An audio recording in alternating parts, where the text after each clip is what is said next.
What's up, y'all? Back in the shop after a little bit of time. I tell you what, after being sick for a little bit and then working a full-time job, working shift work on top of that, it's been hard to get back in here, but finally in here today, gonna try to get some stuff done on this old hot rod. Let me show you what I've been working on so far. All right, so before I went to work, my last turn, and I got kind of moved around.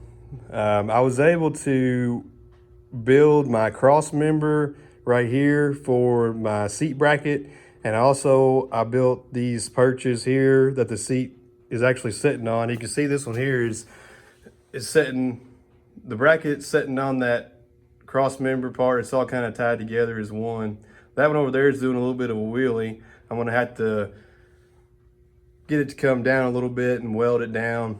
This one here is doing all right. I got a spacer under there. That's where it needs to be. And I also made a cross member up front for where the tin work and all that's gonna tie in together. We're gonna put some like 1x1 square tubing run from here up to here. And then we're gonna put some stuff up here to go up here and then to our firewall that we'll be able to sell our tin work on. Right now, I'm finally gonna get to this back end area. I'm gonna go ahead and cut this bar out, and I'm gonna tack on my support for my Panhard bar and try to nail down the rear shock mounts.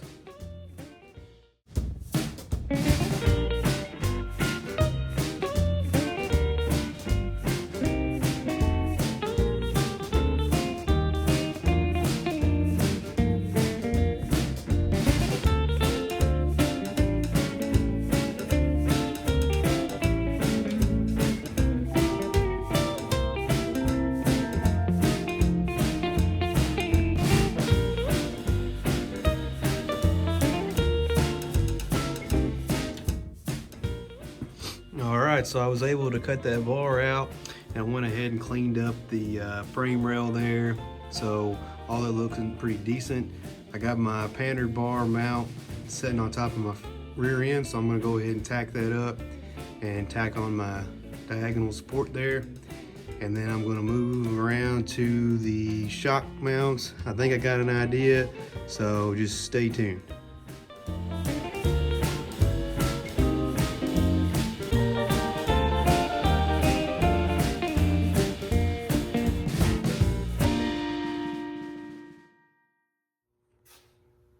All right, so with that out of the way, I want to go ahead and get underneath the car, and I want to nail down where I'm going to put the shock mounts. Now, in one of my previous videos, you've seen where I bought the adjustable shock mounts to where we could raise and lower the shock mount depending on the height that we need.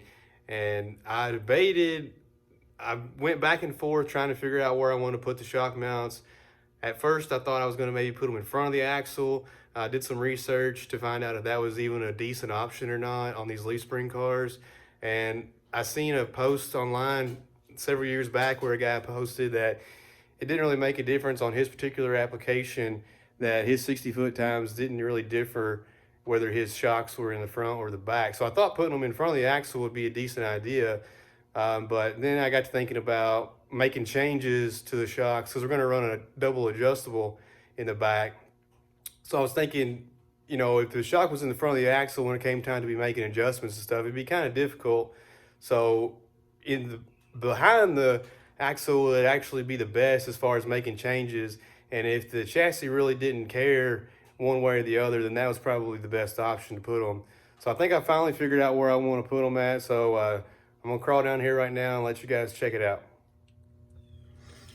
All right, so I'm underneath the car now, and this is what I've come up with.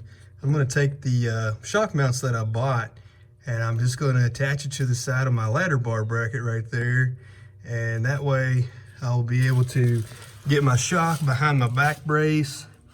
And then I'll also still be able to take my bracket here, and I'll be able to adjust the shock up and down if I need to, and be able to put the lower anywhere I want. I'm just gonna have to put me a bar across the top. I wanna put a bar somewhere probably in this area, and make my upper shock brackets attached to that. So that should work pretty well. That'll give us complete adjustability on our shock, whatever we decide to go with, and should put us in the right direction. Finished up tacking on the shock brackets, and this is the final result. I think it's going to work out pretty good. We will see. On to the next one. Looking like everything back here is pretty well done on the rear end. The only thing we got left will be the wheelie bar bracket, which we'll get to that at a later date. We might run this thing a little bit with no wheelie bars for time being. Who really knows? We'll see what happens. All right, so back up top here, the actual Panhard bar itself came in, so I bolted it onto the mount, and then I whipped up some tabs over here to mount to the frame. So I'm gonna go ahead and take care of that. And also, Dad cut me some spacers here, so I'm gonna put these spacers underneath these seat bracket mounts and take care of this one here that's doing the wheelie.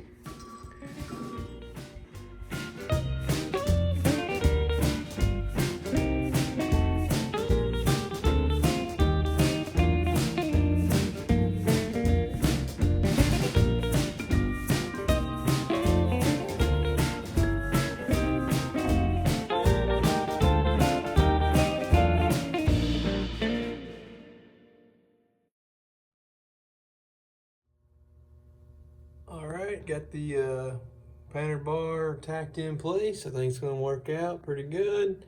I went ahead and set the seats back in the car, put the bars back in, because that's gonna do it for this episode. If you made it this far in the video, please drop me a like. That way I can kind of know who's actually keeping up with this thing and watch it all the way to the end. YouTube doesn't really tell you how many people have watched the whole duration of your movie. They just, I think basically it's for every 30 seconds is a view. So if you can, drop me a like, and if you want to keep up with the build, go ahead and subscribe to the channel.